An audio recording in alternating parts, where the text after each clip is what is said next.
Okay, hi. Really quickly before you guys watch the video, I just wanted to say thank you because if you can believe it, a couple of days ago, we hit 1,000 subscribers and the channel got monetized. So it's been a fucking whirlwind. I'm like blown away, just confused, but super appreciative that so many of you want to listen to me flap my lips about mental health. My only goal with starting this channel was to share mental health information that is usually behind a paywall. So thank you for helping me do that. We're starting a mental health revolution, y'all. I'm very excited. Thank you for being here, for helping me do that. Okay, I hope you enjoy the video. Bye.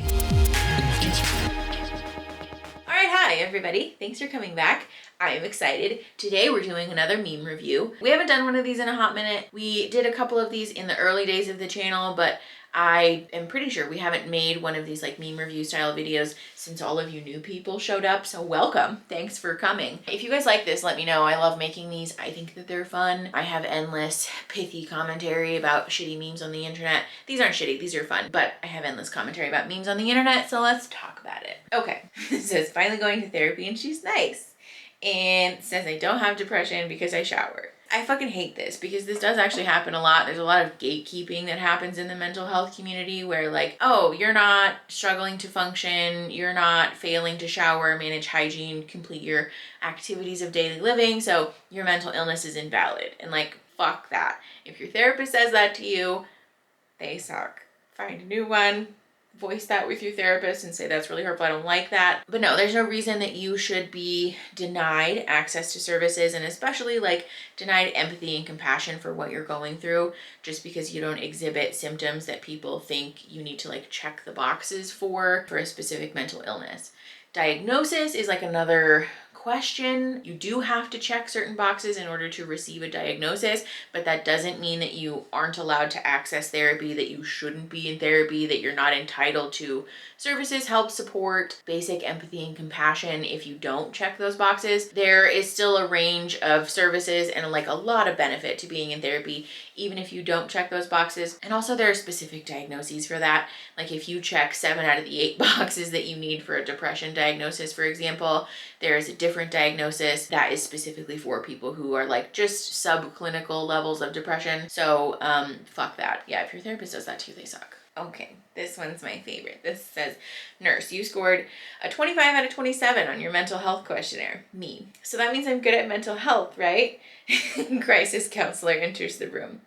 Me. Aw, beans. I love this. I've actually had this happen before where a client thought that they were like, yay, I did really good. Like that means I'm like good and healthy. And I was like, no, it sure doesn't. I'm sorry. That means that things are like real. Like we have to have a conversation. For those of you who don't know, mental health questionnaires, they're like these little surveys that you fill out. So like the really common ones are things that screen for depression and anxiety. So like the anxiety one is called the GAD-7, which stands for Generalized Anxiety Disorder 7. It's 7 questions that you answer that's meant to screen for anxiety symptoms. The other one for depression is called the PHQ-9. Basically, it just screens for whether you're depressed, and the higher you score on that one, the more we get into territory of like, but yeah, so the questionnaires are a useful tool, especially at intake. Your therapist will ask you to fill them out when you first meet them.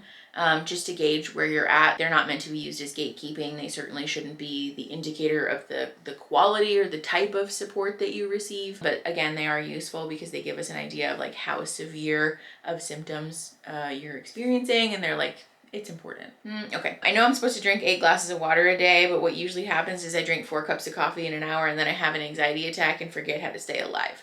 This, like, it's me. This is me. For those of you who don't know, if you have anxiety, caffeine is like a boo-boo no-no. You're not supposed to be drinking caffeine if you have, especially if you have really pronounced anxiety, because what it does is just like spin your anxiety up and make it even worse. We know this from research. This is one of the only things that I know about the human body, is that anxiety is made much, much worse, especially in the bodily sense, like the physical symptoms that you experience, like racing heart rate, shortness of breath, increased blood pressure, feeling sweaty especially is a common one. But for some reason, this is the thing. Like, I'm gonna say y'all, even though like this is me, but like y'all really be out here like, I have such bad anxiety, I don't know why. And then you're like in my office with like cup after cup of Starbucks. This seems to be a thing that people with anxiety do, where we just chug caffeine and we're like, I don't know, it's a mystery. I can't figure out why I'm so anxious. So yeah, don't do that. Or like limit it. Like, give yourself a limit for how many you can have in a day. Okay.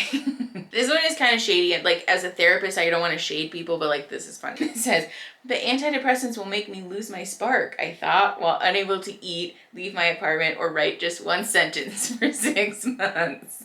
Again, I don't want to shade people. Medication is something that is a personal decision. It works for some people, it doesn't work for other people. There's a whole bunch of caveats here, but this is really such a thing that people will be like severely, severely depressed, struggling to function, and like, I don't want to take medication because it's gonna like bottom me out and I'm gonna like lose all of my emotion. I'm just like, maybe that would be good, because it seems that the only emotion you're experiencing is like crushing existential dread. Like maybe that would be helpful to you. And again, medication is like highly personal. Some people will take it for a short time, some people will take it for a long time. For some people it's great, for some people it's awful. I mean, and I was this way too. I really didn't want to take medication for my depression, and then I started taking it and I was like, wow, it's a miracle. I like feel alive again. Medication can be really useful. So if you're interested in it, like seek out the appropriate services. It's not as scary as people make it seem on the internet.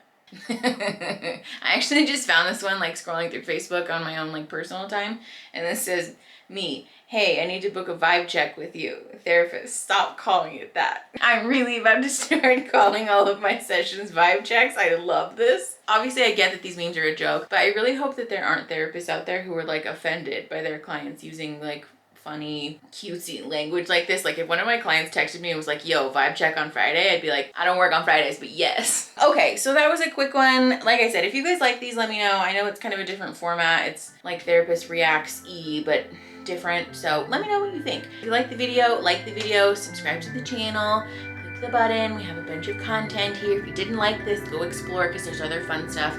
Please don't leave forever. And yeah, share the video to help the channel grow and to help each other grow. And I'll see you later. Okay, bye.